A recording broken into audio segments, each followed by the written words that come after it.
What's up, guys? It's Banana Cheesy here from the Big Brain Brawl Boys, and recently I got a red rank 8-bit. It's the first red rank on the channel, and I'm super hyped that I got it. So basically in this video I'll be giving you guys my best tips on how to get a rank 30 in Showdown, and it's actually much easier than I thought it would be. And I know I was pushing 8-bit, but there's actually a wide variety of brawlers you can push. So disclaimer, if you're in Europe and you're watching this, apparently for whatever reason, on European servers there's tons of 8-bits and PAMs teaming. So you can't really do it with too many brawlers if you're on those servers.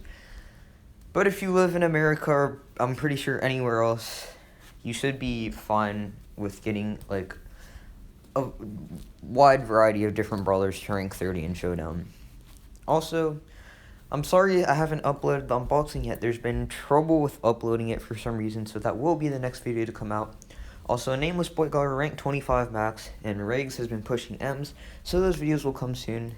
And also, after that, there will be a bounty guide, which will teach you guys to become pros at bounty. But anyways, without further ado, let's get into the gameplay and tips.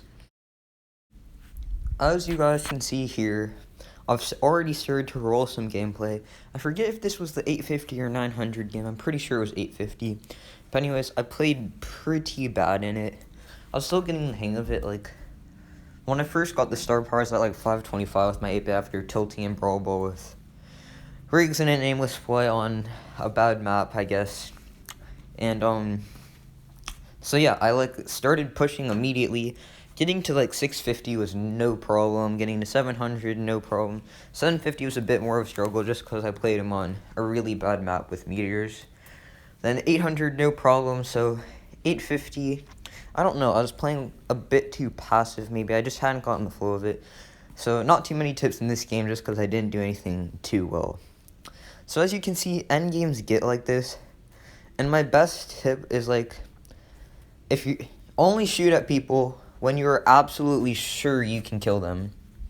If you aren't sure that you can kill them, then don't shoot at them. It's just don't, please. So anyways, as you can see, I got second. That was the 900 game. So basically, you just gotta wait things out. And yeah, there's 900.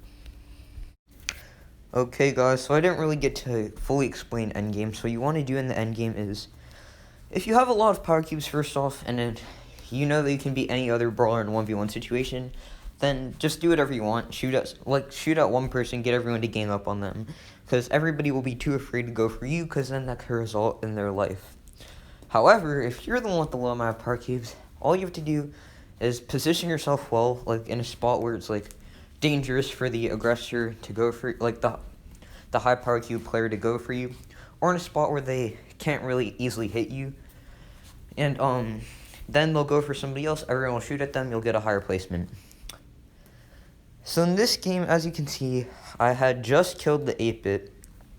So here's rule number 1 with teaming, is if your teamer isn't providing any value to you, you can kill them for the power cube, because that power cube will do you more good in the end. And once you get high power cubes, it sets you up perfectly. Nobody wants to go for the higher power cube player. I don't know why, but people just feel scared to go for them. It's just what happens. So like, if you can get yourself 5-6 power cubes, it's not a lot, it's nothing crazy, but that'll set you up perfectly. And as you can see, I still have my extra life. So before I go deeper into this video, some of you might have already disliked because I'm teaming. So here's what I want to say about teaming real quickly. So, I mean, I'm like not gonna really commentate much more. As you can see, I told you about how to get a good start, and I didn't do anything special in between. So let me just talk about teaming real quick. So Supercell says teaming is strategy, so it's not like it's not allowed. So some of you don't think it's fair because like teaming up on somebody is like unfair numbers, right? Well, first of all, in high trophy showdown, everybody who's gotten up to this high level has teamed or betrayed or has done like something like, I guess you could say unfair to get to this level. Also, some of you think teaming is easy or luck, but really it's much more strategic and less random than you think. Like, say like the dude who got 2,500 8-bit. he didn't just get lucky. He knew the ins and outs of teaming. So I'm gonna try to help you guys learn how to like team better, find loyal teamers. But yeah, it's not luck, because like you can win pretty consistently if you do it right. And yeah, so it's not really lucky, and as I said before, it's not everybody else really teams. So yeah, that's my stance on teaming. So as you can see in that last game, I didn't give up at the very end. I knew I was gonna die, so I made sure to take somebody out in order to get that hard placement. That's one important thing to do. So now let me start going on the next game. So as you can see, matchmaking was really weird this game. I got with some lower trophy players, so that's interesting. But anyway, so instantly I go up in the corner. You're probably wondering why. So it's really important to learn the ins and outs of the map, which I have. I like know eggshell. I like the back of my hand. So I know that the Leon spawned in the worst possible spawn zone. And I know that the bow is going for him, so I go straight into that corner to make his life miserable. I feel bad about that. It's just an unlucky spawn zone. But yeah, so he's dead, allowing myself to get this whole corner to myself. I see the Mortis is there, but I end up managing to befriend the Mortis, and I'm not trying to team on anybody, and Mortis won't really provide too much value for me anyways. I'm just teaming with him so he doesn't chip away at me and cause me to die. So now, due to me teaming with him, I've created this nice little area for myself to live.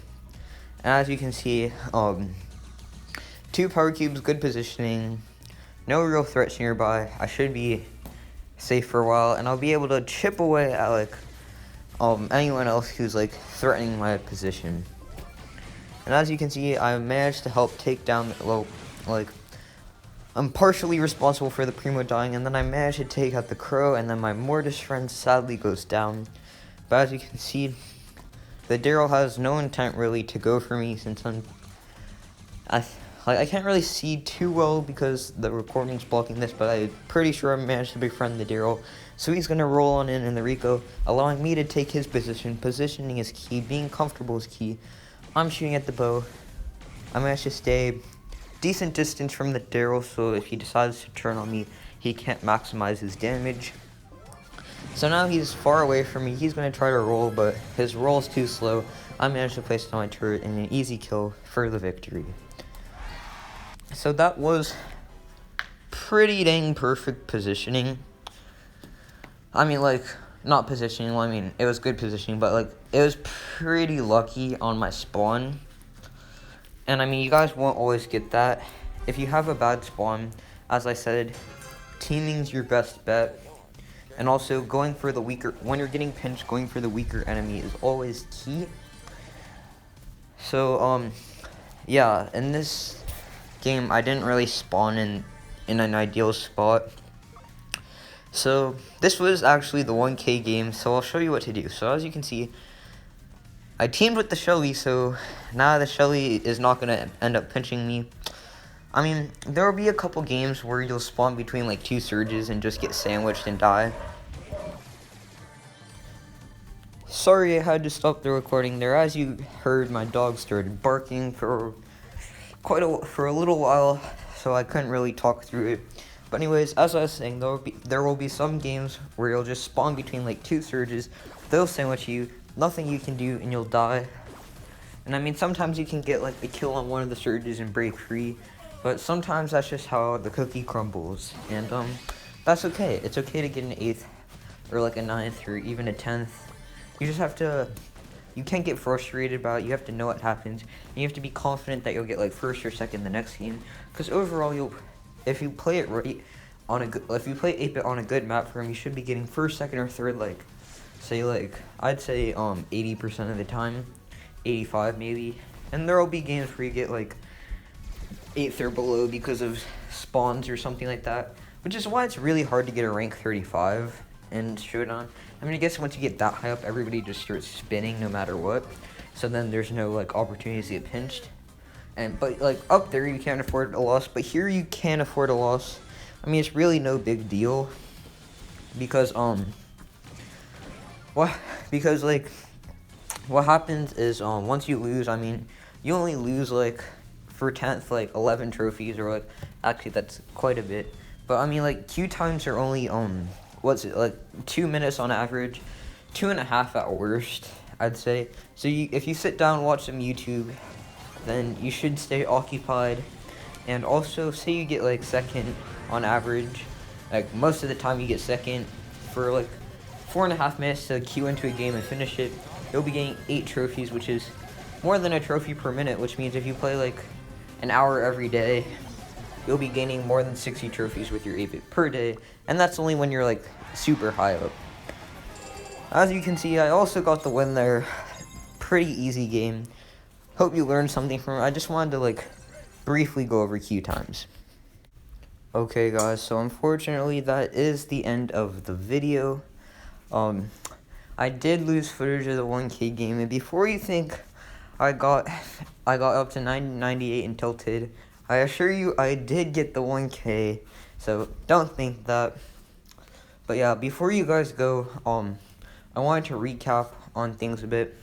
So we did talk about queue times and how they're not that bad, and even if you play 40 minutes a day, you should easily be able to get the 1K as long as you focus on your 8-bit. We also talked about how important it is to know the maps, and also I just want to go over 8-bit's best maps. Maps with no meteors is ideal.